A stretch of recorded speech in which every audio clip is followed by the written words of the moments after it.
Hey guys, it's Kate, and I am the owner, founder, and creative artist with Healing Collections, and for Healing Collections. This is my first time filming, so I'm a little nervous. So I'm gonna have myself a glass of wine, and I wanted to talk about the 5 best books if you are starting out with spirituality, witchcraft, metaphysical stuff, and let's see, anything kind of in the occult or spirituality realm. So yeah, I know that there is a lot of people who are will identify as a witch or identify as pagan, and or who will identify as spiritual and don't associate themselves with that. I kind of don't really give a shit about labels. I think that I think that labels are for other people to get as I think they're there so other people can come up with a generalization about you. So I don't really use them anyway, but if you identify as a witch, these books will help you. If you are spiritual and just want to learn more about the properties that different energies such as crystals, herbs, numbers, astrology, all of that stuff encompasses, this will be for you too. So yeah, I'm gonna have myself a sip of wine and then we will get started. Okay, so my roommate Jordan just got home and the dogs are going nuts, but back to what I was saying.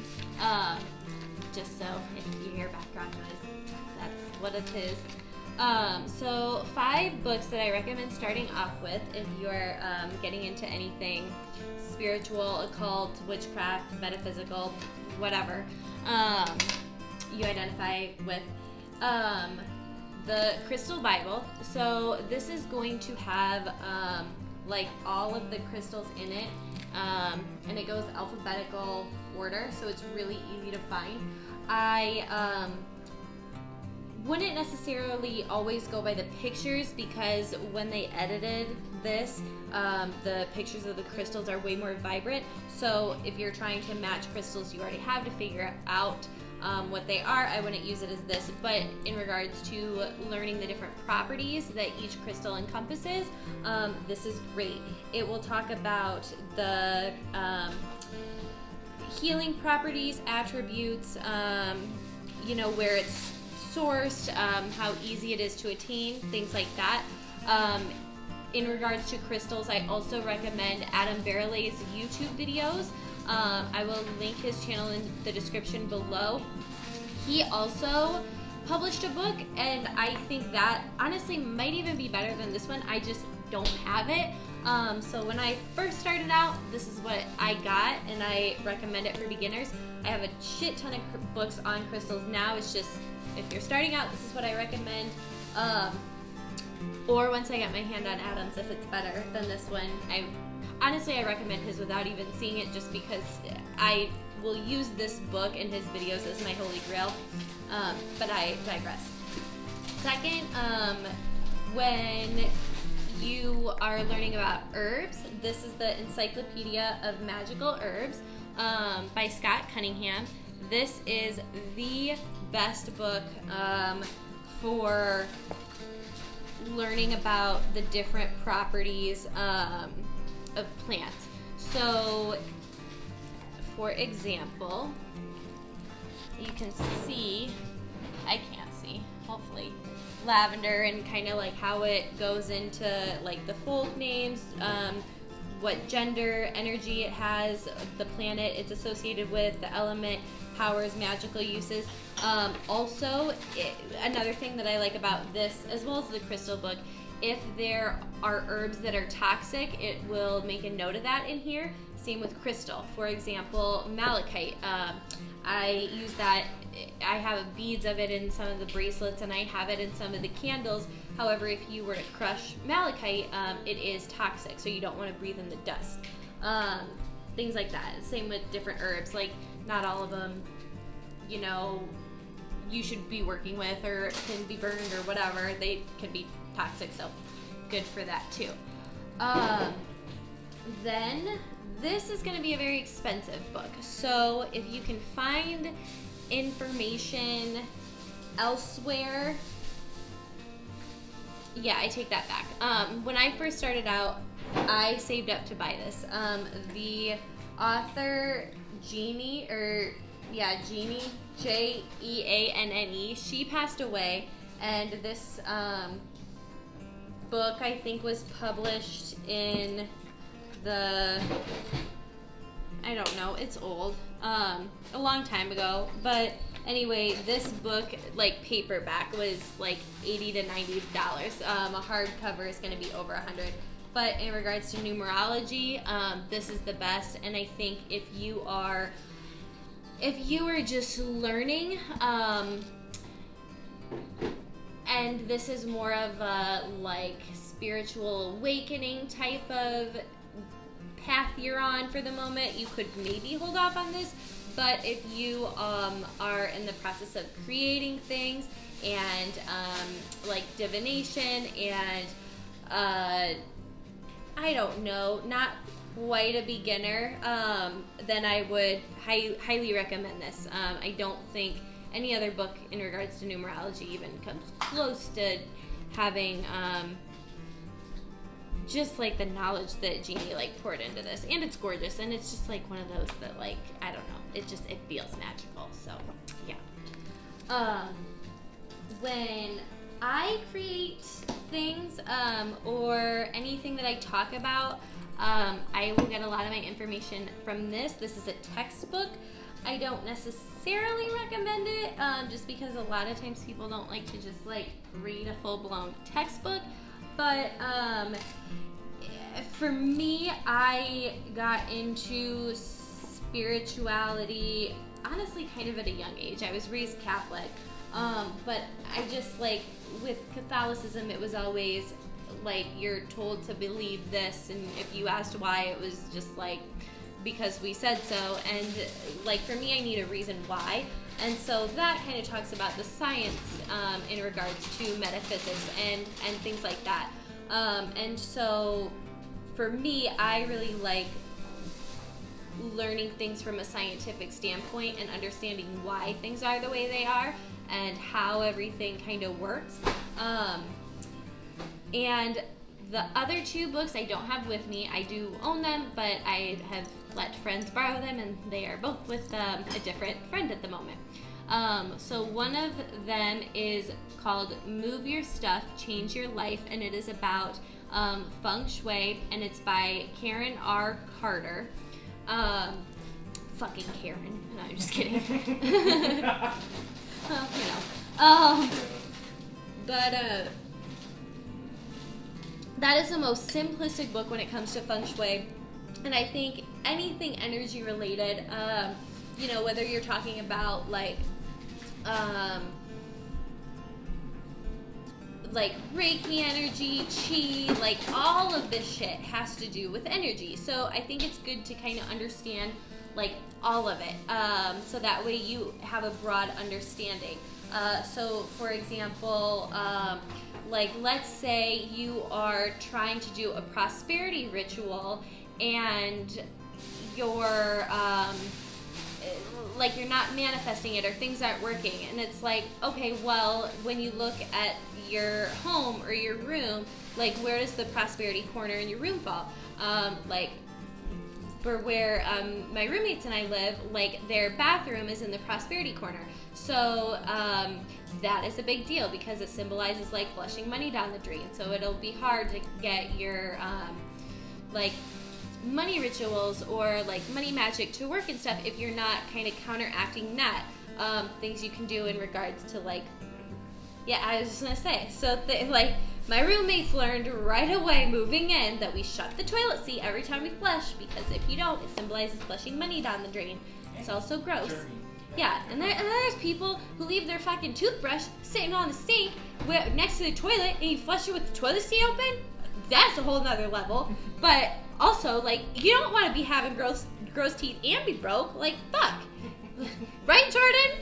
Yeah. I mean, like, oh. Actually, like, oh. Anyway, I digress. So, also, I'm just kidding. Like, there's nothing wrong with being broke. There's nothing wrong with, like, having dirty teeth. It's just, I'm drinking and I'm...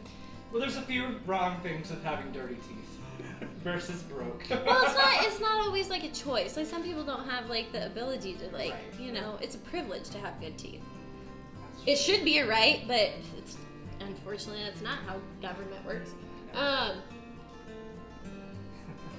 Anyway, so flush your toilet seat. It'll help you not symbolize money flushing down the drain. And if your prosperity corner if your bathroom is in the prosperity corner, put red ribbon around the base of your toilet, or you can take red tape and like put red tape around the base of your toilet, and that will kind of like cut the energy off. Whole bunch of stuff like that. Like if you're single and you really want like a partner, kind of look at your bedroom.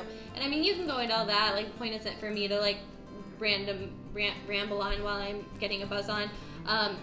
These books will tell it to you, and I have ADD, and it is very hard for me to focus, and I don't think I've read a book like start to end, honestly, ever. Like I like to just look and see what information I need to know and skip around, which is why I really like all of these.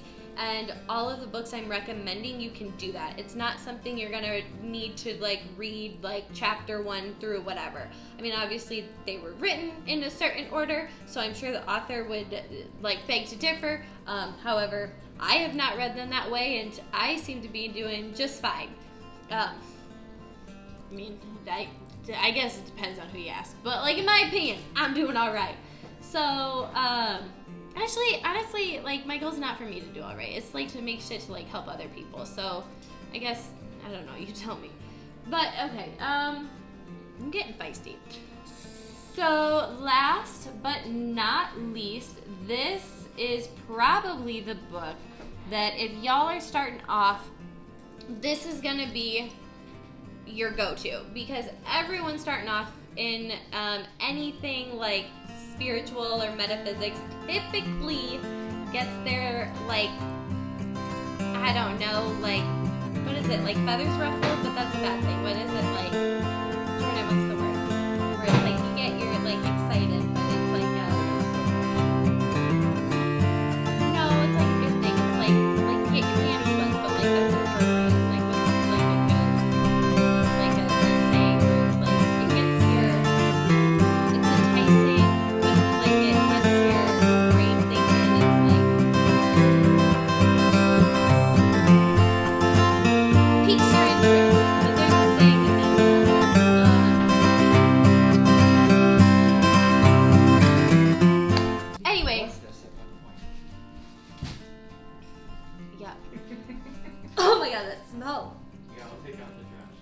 No, it's okay. You don't have to take it out. It's not done, but that was raunchy. So, anyway, when you get into spirituality, typically people first learn about astrology and, like, their sun, moon, and rising sign and, like, all of that fun shit. And so, the best book for astrology, in my opinion, especially if you're getting started, is the only astrology book you'll ever need. That's literally the title. And it is by Joanna... I don't have my glasses still in. Joanna Martine, Woolfolk. I'm also dyslexic. It looks like Joanna Martine Woolfolk. Okay. I'm also dyslexic, so. And so if I can read all these and recommend them, like, you're golden. But yeah, so I hope that was helpful. My apologies if you're young. I am unapologetically myself, and I am sorry that I come off brash, and I'm also like probably not the most professional to have a glass of wine, but I'm nervous, so you know, it's either this or me being timid and like barely talking, so you know. And you might prefer the latter, but I prefer this version. And yeah, so I guess I'll be giving more information in regards to like my products, like tips, tricks. My apologies for not being, if you're looking for like a spiritual kind of guru that's like very like mellow and like, there's plenty of channels out there. There's one lady who has blonde hair and she's beautiful and she has that type of energy. I just don't, so I tend to watch people more like myself. But some other channels that, well, never mind. If you're watching this, you've already seen the other channels because they were like way more famous. Like, I don't know. I don't even have any followers yet. Anyway, I digress. So, yeah. I'll probably cut all this out, but subscribe, like, leave a comment. I don't know, that's what all the YouTubers say, but actually do subscribe, and leave a comment if it's nice. Don't be like shitty. And then honestly, like or dislike, because if you don't like it, let me know. And if you don't like it, let me know in the comments in a nice way. I appreciate constructive criticism. I appreciate people being brash, but I don't appreciate people being like, you dumb cunt, get to the point. Like, I get it. You have every right to tell me that, but like, that's not helpful. Well, I mean, get to the point part is. Okay, Jordan, come introduce yourself. So this is my roommate, Jordan. Hi. Get Thea, where's Thea? This is Thea. Moira wants to Come here, Bubba. This is my baby girl. Hi, baby girl. Oh. We have another jealous baby girl now. She looks like a little dumpster dog. Yes. And that's Moira Rose. Yes. Oh, sweetheart. Yeah. She looks sweet, but she's not at all. Well, to me, she is, but like, she's bitten her fair share of individuals. Oh. Okay. Alright, thank you all for watching, and I'll see y'all later. Sounds like Christine from Numerology. Okay, I think that's good. Alright, bye.